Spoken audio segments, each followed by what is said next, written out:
இன்றைக்கி லேடிஸ் கார்னரில் ஐஸ்டிக்கை வச்சு அழகான 2 கிராஃப்ட் எப்படி செய்கிறதுன்னு பார்க்கலாமா? அதுக்கு நான் முதல்ல 7 ஐஸ்டிக் வந்து எடுத்திருக்கேன். அதில் 6 ஐஸ்டிக்கை வந்து பக்கத்தில் வச்சு க்ளூ ஸ்டிக் பண்ணி ஒட்டிக்கலாம். நம்ம ஒட்டிட்டு அதுக்கு மேலே கொஞ்சம் வெயிட் வச்சோம் அப்படின்னா கொஞ்சம் நல்லா ஸ்டிக் ஆகுன்றதுனால நான் வெயிட் வச்சுருக்கேன். இப்போ நான் செய்கிற கிராஃப்ட் கிட்ஸுக்கு ரொம்பவே பிடிச்ச ஒரு கிராஃப்டாக இருக்கும். சின்ன இந்த மாதிரி ஆர்ட் ஒர்க்கை நீங்கள் சம்மர் டைமில் கிட்ஸை உட்கார வச்சு செய்ய வச்சிங்க அப்படின்னா அவங்க ரொம்ப இன்ட்ரெஸ்ட்டாக செய்வாங்க. ஃபோன்லேருந்து நம்ம கொஞ்சம் அவங்கள அவாய்ட் பண்ணி இந்த மாதிரி டைவர்ட் பண்ணி பண்ண வைக்கலாம்.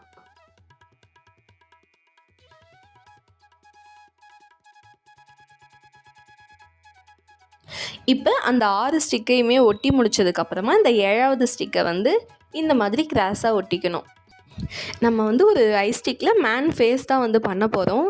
இப்போ வந்து ஒரு கொட்டை பாக்கு வீட்டில் இருந்ததால் நான் அது எடுத்திருக்கேன். அதுக்கு வந்து ரெட் கலரில் வந்து ஒரு பெயிண்ட் பண்ணி எடுத்திருக்கேன். நோஸ் மாதிரி வச்சிடலாம் அப்படின்ட்டு. நீங்கள் ஏதாவது குட்டியாக பால் மாதிரி இருந்தால் கூட நீங்கள் அதை எடுத்துக்கலாம். இப்போ வந்து இந்த கேப் மாதிரி இருக்க போர்ஷனுக்கு வந்து கிரிம்சன் ரெட் கலர் வந்து நான் ஃபுல்லாக அடிச்சிக்க போகிறேன்.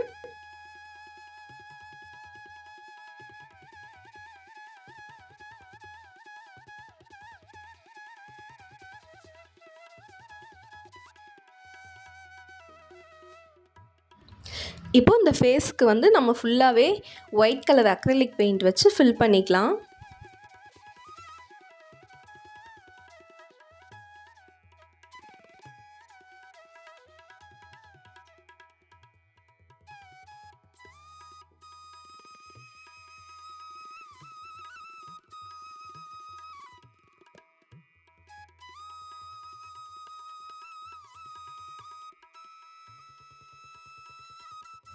இப்போ வந்து ஃபுல்லாக பெயிண்ட் பண்ணி முடிச்சாச்சு. உங்கள்கிட்ட கூகுளி ஐஸ் இருந்தால் ஒட்டிக்கலாம். என்கிட்ட வந்து 2 பாவக்காய் விதை இருந்தது. அதனால் நான் அதை வந்து காஞ்ச விதை அதை வந்து நான் ஒட்டிக்கிறேன். ஒட்டி முடிச்சுட்டு கண்ணுக்கு வந்து ஒயிட் கலர் பெயிண்ட் அடிச்சுட்டு சென்டரில் பிளாக் கலர் பெயிண்ட்டும் அடிச்சுக்கலாம். அப்புறம் பிளாக்கில் வந்து ஒரு வாய் மாதிரி வரைஞ்சிக்கலாம். அதுக்கப்புறமா நம்ம சிரிக்கும் போது லைட்டாக இங்கே ப்ளஷ் ஆகுற மாதிரி சின்னதாக ரெட் கலரில் 2 பக்கமும் ஒரு டாட் வந்து போட்டுக்கிறேன்.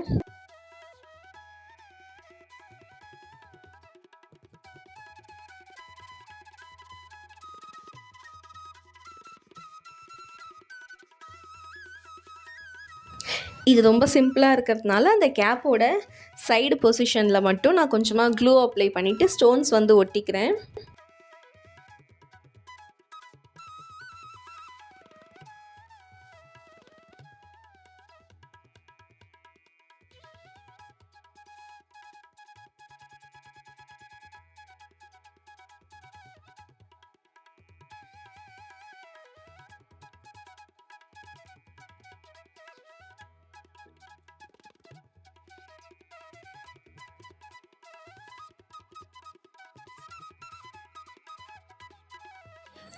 இப்போ இது முடித்ததுக்கப்புறமா உல்லன் நூல் எடுத்து அதோட பேக் சைடில் செல்லோ டேப் வச்சு நல்லா டைட்டாக ஒட்டிக்கிட்டோம் அப்படின்னா அழகான ஐஸ்டிக் மேன் வந்து ரெடி ஆகிடும்.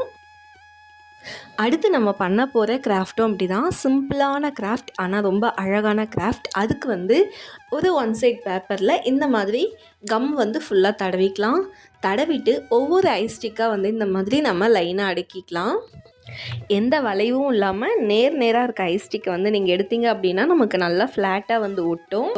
அதே மாதிரி பேப்பரும் ஐஸ்டிக் அளவுக்கு பெரிய பேப்பராக இல்லாமல் ஐஸ்டிக்கை விட கொஞ்சம் சின்ன சைஸாக எடுத்துக்கோங்க. ஏன்னா அந்த ஐஸ்டிக் வந்து 2 முனையிலையும் வளைவாக வரும். அந்த இடத்துல வந்து நீங்கள் பேப்பர் தெரிஞ்சு அசிங்கமாக இருக்கும். ஸோ வளைவுகள் இல்லாமல் நேர் இடத்துல மட்டும் சென்டரில் பேப்பர் இருந்தால் கொஞ்சம் ஓகேவாக இருக்கும். நமக்கு எந்த அளவுக்கு நீட்டுக்கு தேவையோ அந்த அளவுக்கு வந்து ஒட்டிக்கலாம். ஒட்டி முடிச்சுட்டு மேலே வந்து வெயிட்டுக்கு கொஞ்சம் நேரம் ஏதாவது வெயிட்டான பொருள் வச்சிங்க அப்படின்னா உங்களுக்கு நல்லா ஸ்டிக் ஆகிடும்.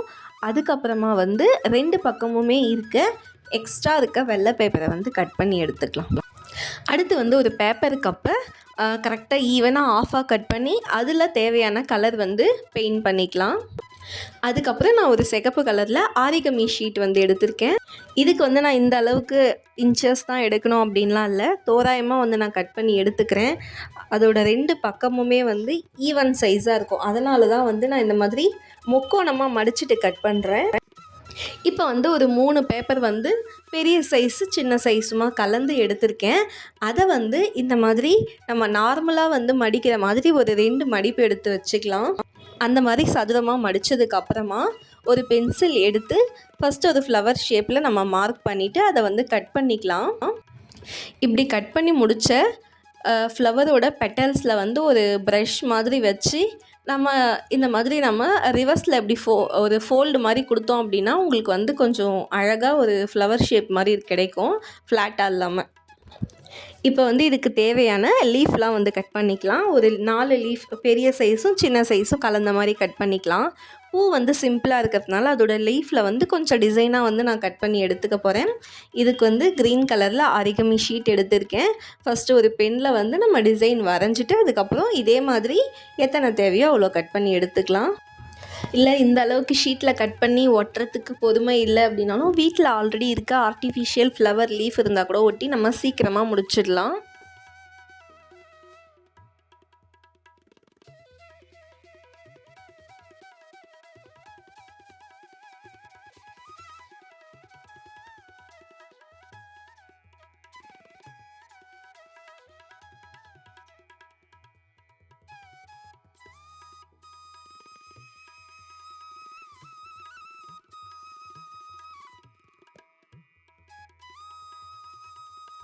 இப்போ பாருங்கள், அழகான இலை வந்து நமக்கு ரெடி ஆகிடுச்சு.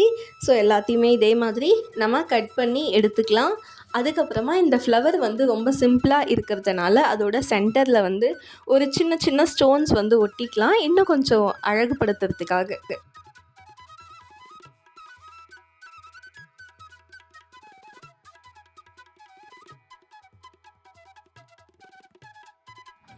இப்போது நம்ம எடுத்து வச்சுருக்க பேப்பர் கப்பு 2 பக்கமுமே க்ளூ தடவிட்டு இதோட அடி சைடில் வந்து இந்த மாதிரி ஒட்டிக்கலாம். அதுக்கப்புறமா எந்தெந்த இடத்துல நமக்கு இலை வேணும், எந்தெந்த இடத்துல பூ வேணும் அப்படின்றத நீங்கள் ஃபிக்ஸ் பண்ணிக்கோங்க. இப்போ வந்து இலையும் பூவையும் ஒட்டி முடித்ததுக்கு அப்புறமா இது எல்லாத்தையும் கனெக்ட் பண்ணுற மாதிரி ஒரு பிளாக் கலர் அக்ரிலிக் பெயிண்ட் எடுத்து வளைவாக வந்து வரைஞ்சிக்கலாம்.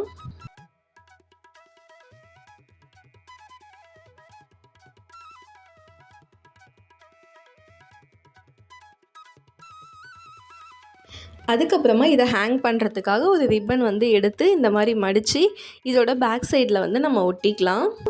அவ்வளோதான், க்யூட்டான வால் ஹேங்கிங் வந்து இப்போ ரெடி ஆகிடுச்சு. இதில் வந்து காஸ்ட்லியான திங்ஸ்லாம் எதுவுமே இல்லை, வெறும் ஐஸ்டிக், பேப்பர்ஸ், பெயிண்ட், அவ்வளோதான் இதுக்கு தேவையானது. இன்றைக்கி பண்ண 2 கிராஃப்ட்டில் உங்களுக்கு எது பிடிச்சிருக்குன்றதை கமெண்ட் பண்ணுங்கள். இந்த வீடியோ உங்களுக்கு பிடிச்சிருந்தா லைக் பண்ணுங்கள், சப்ஸ்கிரைப் பண்ணாதவங்க சப்ஸ்கிரைப் பண்ணிவிட்டு பாருங்கள். உங்களுக்கு பிடிச்சவங்களுக்கு ஷேர் பண்ணுங்கள், அவங்களும் ட்ரை பண்ணி பார்க்கட்டும். அடுத்த வீடியோவில் பார்க்கலாம். டாடா.